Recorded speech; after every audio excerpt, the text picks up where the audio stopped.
जिले में बांसी वेरदहा में अदानी कंपनी के द्वारा जंगल कटाई को लेकर कांग्रेस का हल्ला बोल, पुलिस से हुई तनातनी। सिंगरौली जिले बांसी वेरदहा में पेड़ों की कटाई का मामला, कांग्रेस के कई नेता हालात का जायजा लेने पहुंचे वेरदहा।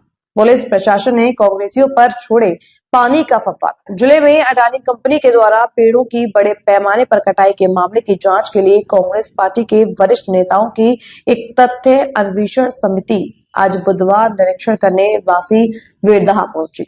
इनमें जीतू पटवारी, उमंग सिंघार, मीनाक्षी नटराजन, अजय सिंह, कमलेश्वर पटेल, जयवर्धन सिंह, बाला बच्चन, हेमंत कटारे, राजेंद्र कुमार सिंह, हिना कावत, विक्रांत भूरिया और ओंकार मरकाम जैसे कई वरिष्ठ नेता शामिल रहे। यह समिति बांसी वेरदहा में घिरौली कोल ब्लॉक क्षेत्र में हो रही पेड़ों की कटाई के आरोपों की जमीनी हकीकत जानने और वन एवं पर्यावरण कानूनों के उल्लंघन की जांच करने के लिए गठित की गई है। यह मामला कथित तौर पर अडानी समूह को आवंटित कोल खदानों के लिए पेड़ों की कटाई और स्थानीय आदिवासी समुदायों के अधिकारों की अनदेखी से जुड़ा हुआ है। यह मामला कांग्रेस पार्टी द्वारा विधानसभा में भी उठाया गया था और कांग्रेस ने सरकार के जवाब से असंतुष्ट होकर वॉकआउट भी किया था।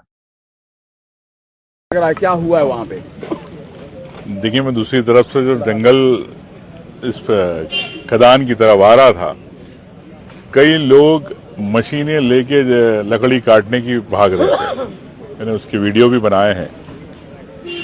ये तो सच है कि चोरी छुपे जंगल काटे जा रहे हैं। जो आपको परमिशन मिली उससे ज्यादा जंगल काटे जा रहे हैं।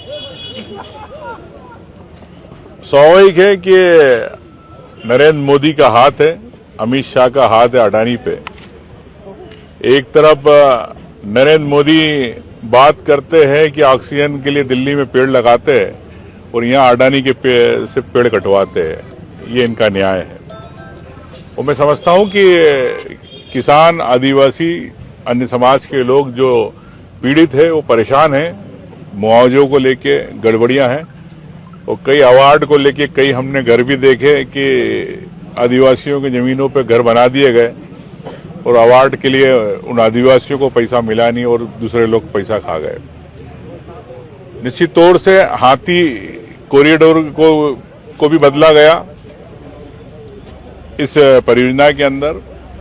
तो आप देख रहे हैं कि किस प्रकार से जंगल काट के नरेंद्र मोदी अडानी को कोयले की खदानें दिलवा रहे हैं। निश्चित तौर से कांग्रेस पार्टी ने आज पूरी सभी लोगों ने, जीतू पटवारी, मीनाक्षी नटराजन, विक्रांत भूरिया, जयवर्धन, हेमंत कटारे, हम लोग सब लोग थे, ओंकार मरकाम, राहुल भैया, कमलेश्वर जी। तो निश्चित तौर से हम लोगों ने सब चीजें देखी। आज जंगल भी देखा किस प्रकार से काटा गया। इसकी हम एक चरणबद्ध रूप से आने वाले भविष्य में, आने वाले समय में रणनीतिक रूप से हम इसमें कैसे न्याय मिले यहाँ के लोगों को, उसका हम पूरे प्रयास करेंगे। ये कांग्रेस पार्टी की ओर से कहना चाहता हूँ। Thank you. वहाँ के आदिवासियों का सवाल है कि 200 करोड़ रुपए मुआवजा बचाने के लिए ये चाल चला जा रहा है ताकि वहाँ पर कोई जा ना पाए। उनके मुआवजा में कटौती करने की बात आ रही है सामने। देखिए, कलेक्टर गाइडलाइन नहीं बढ़ी, क्यों नहीं बढ़ी? हर साल रिवाइज होता है। कई गांव के अंदर गाइडलाइन में बदलाव है। तो मैं समझता हूं कि ये भी एक गड़बड़ी है सरकार की तरफ से। सरकार, मोहन यादव की सरकार, बीजेपी की सरकार, जिस प्रकार से आपने देखा पुलिस फोर्स लगाई गई, जिसमें कि हम लोग तो सिर्फ मिलने आए थे उन गरीब किसान आदिवासियों से। लेकिन जिस प्रकार से फोर्स और आपने देखा कि एक किला बनाया गया, इसकी आवश्यकता नहीं थी। मैं समझता हूं कि हर व्यक्ति को मिलने का एक मौका होना चाहिए। आम व्यक्ति की बात को क्यों डर रही है? मतलब घोटाला चल रहा है इस खदान के अंदर, इस क्षेत्र के अंदर, इसलिए आपने इतनी पुलिस फोर्स लगाई। निश्चित तौर से ये भारतीय जनता पार्टी किस प्रकार से हाथ रख रही है, जो देश को लूट रहे हैं। मैं तो ये कह सकता हूँ अडानी सरी के लोग जो देश के खनिज को लूट रहे हैं आदिवासी क्षेत्रों के अंदर, तो भारतीय जनता पार्टी पूरा उन पर सपोर्ट कर रही है।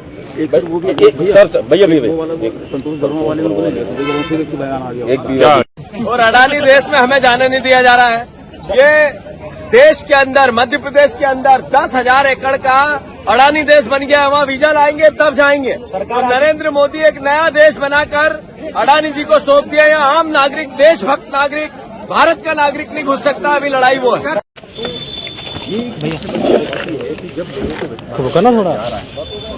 नहीं दिया जा रहा है तो उसकी जवाबदारी कौन लेगा? और अगर वो जवाबदारी लेने को तैयार नहीं है तो फिर इस तरह की ये जो बार बार उनको हटाने का काम कर रहे हैं, इस चीज पर रोक लगना चाहिए। क्योंकि जब तक कि कंपनसेशन नहीं मिलता है, जो फॉरेस्ट राइट का और जो नियम है वो कहते हैं कि जब तक आप कंपनसेशन नहीं देंगे तब तक आप बाकी चीज़ों शुरू नहीं कर सकते हैं। और एक बासी बेड़दा में एक और जो चीज़ देखने मिली है कि वहाँ 4 लाख मुआवजा देने की वो बात कर रहे हैं प्रति एकड़, और दूसरी जगह वहीं 16 लाख प्रति एकड़ का मुआवजा है। तो ये बहुत बड़ी चुनौती है, जो विसंगति है कि मतलब कुछ लोगों को अलग मुआवजा मिल रहा है, कुछ लोगों को अलग मिल रहा है। तो ये भी एक सोचने वाली बात है कि अगर मुआवजा सबको बराबर नहीं मिल रहा तो ये कैसे कर रहे हैं। हम बासी बेड़दा गए तो वहां पर हमने जब लोगों से बात करी तो उनका ये कहना था कि यहाँ पर कोई ग्राम सभा नहीं हुई है। ग्राम सभा को सबसे ज्यादा महत्वपूर्ण हिस्सा बताया गया है, पर अगर वहां ग्राम सभा नहीं हुई, उनकी अनुमति नहीं ली गई, तो किसकी अनुमति से ये लोग पेड़ काटना इन्हें शुरू कर दिया। और एक और चीज, हम जब गए एक गांव में तो वहां पर हमने देखा कि पेड़ों पर जो नंबरिंग कर रहे हैं, ये कुछ पर नंबरिंग कर रहे हैं और बहुत सारे पेड़ छोड़ते जा रहे हैं। मतलब ये जो बताने के लिए जो अकाउंट में आएंगे वो कम आएंगे, और जो असली में पेड़ कट रहे हैं वो लाखों की संख्या में कट रहे हैं। क्योंकि अभी विधानसभा में जब मैंने ध्यान आकर्षण में ये सवाल करा था तो जो माइनिंग मिनिस्टर हैं, जो उन्होंने ये जवाब दिया था कि हम अभी सिर्फ 33,000 पेड़ काट रहे हैं, पर जो हम जिस तरह का नजारा देखकर आ रहे हैं, 33,000 नहीं, लाखों पेड़ अभी से कट चुके हैं। और कुल मिलाकर जो आंकड़ा मंत्री जी ने दिया था कि 6 लाख तक हम पेड़ काटेंगे, पर असली आंकड़ा 20 लाख के भी ऊपर जाने वाला है। क्या लगता है दिल्ली से भी कोई लोग यहाँ पर आएंगे या फिर दिल्ली में रिपोर्ट भेजेंगे, इसकी क्या आगे की? देखिए, ये पूरी रिपोर्ट हम तैयार कर रहे हैं। राहुल जी के भी संज्ञान में हम ये चीज लेकर आए हैं और वो भी काफी चिंतित हैं इस चीज को लेकर, और इसलिए ये पूरा डेलीगेशन यहाँ पर आया था, जिसमें सारे वरिष्ठ जितने भी हमारे कांग्रेस के नेतृत्व थे, चाहे वो प्रदेश अध्यक्ष जीतू पटवारी जी हो, चाहे नेता प्रतिपक्ष उमंग सिंगार जी हों, चाहे हमारी पूर्व सांसद हमारी मीनाक्षी नटराजन जी हों, सब वरिष्ठ लोग यहाँ आकर सबने अपनी आंखों से आज देखा है।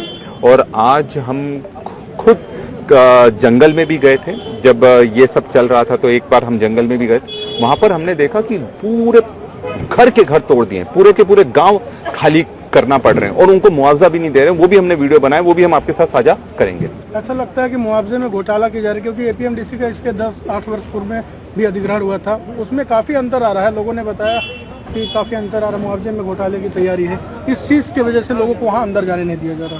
नहीं, देखिए, ये बिल्कुल सही आप बोल रहे हो कि मुआवजे में तो दिक्कत आ ही रही है, पर आज जो एक चीज मैंने और देखी, मैं बेलवार में आज गए थे, आज बिना बताए हम लोग, मैं और मीनाक्षी नटराजन जी बेलवार में अंदर तक गए, है ना। फिर बाद में फिर पुलिस ने वहां पकड़ा और उसके बाद फिर यहाँ लेकर आए। पर जो बात मैंने देखी कि वहां पर आप देखोगे पूरे घर तोड़ दिए हैं और घर तोड़ना भी चल रहा है, उसके भी हमने वीडियो बनाए हैं। और वहां पर हमारी जो बात हुई, उनको मुआवजा भी नहीं दे रहे हैं, बोल रहे कि आप मुआवजे के दायरे में नहीं आ रहे हो। अगर कोई परिवार 60 साल से वहां रह रहा है तो उसको मुआवजा कैसे मिलेगा? फॉरेस्ट राइट एक्ट और इनमें सब ये करा है कि अगर 3 पीढ़ी, अगर कोई ट्राइबल नहीं भी है, अगर उसकी 3 पीढ़ियां वहां पर रह रही है 2005 के पहले, तो आपको उसको वो पट्टे बांधना पड़ेगा। तो वो चीज भी हमने देख कर आई कि मतलब जो ट्राइबल से उनके आदिवासी, उनके साथ तो हो ही रहा है गलत, पर जो नॉन आदिवासी हैं, जो आदिवासी नहीं है, उनके साथ भी बहुत गलत करा जा रहा है, उनको मुआवजे की भी श्रेणी में नहीं लाया जा रहा। मतलब इन्हीं सब चीजों को छुपाने के लिए जो इतने पुलिस फोर्स लगाई गई है, ताकि ये साफ है कि ये अडानी प्रदेश बन गया है। जब विधानसभा में मैंने ये बात उठाई, और लड़ाई ये लंबी चलेगी, पर हम पीछे हटने नहीं वाले, और अडानी को ये प्रदेश हम जाने नहीं देंगे।